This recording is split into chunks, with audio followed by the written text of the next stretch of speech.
అది non veg కూడా మీరు మానేశారు చాలా కాలం నుంచి అంటారు. నేను తిన్నాను.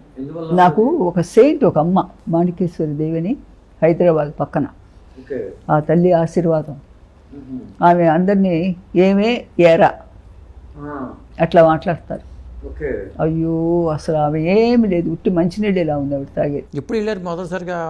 ఎవరో తీసుకెళ్లారండి హైదరాబాద్ పక్కన, నాకు గుర్తులేదు అవన్నీ. నేను వెళ్ళినప్పుడు ఇలా చూసి, ఏమే ఎందుకే అవన్నీ తింటావు? షాక్ అయ్యా. నన్ను పోయి ఏమనేవాళ్ళు ఎవరున్నారు? తిన్నమ్మా, తినబోకు, నీకు అసలు ఎవరిచ్చారు అధికారం వాటిని చంపడానికి?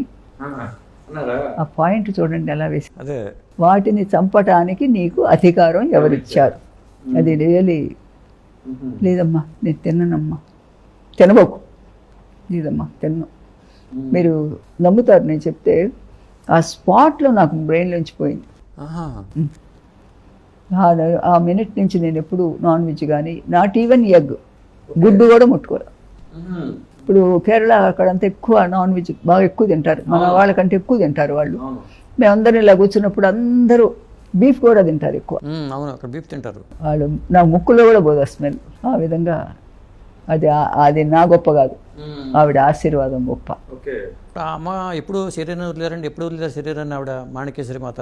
అది గుర్తులేదు. తర్వాత ఒకేసారి వెళ్ళారు మీరు అంతే? లేదా 2 సార్లు వెళ్ళాను అంతే, ఆ తర్వాత లేదు. కానీ ఆ మాటలు అనేవి మీ మైండ్ చాలా గట్టిది మనిషి, గట్టిది, చాలా ఇదైనది మనిషి. ఇక పూజలు రెగ్యులర్గా పూజా కార్యక్రమాలు?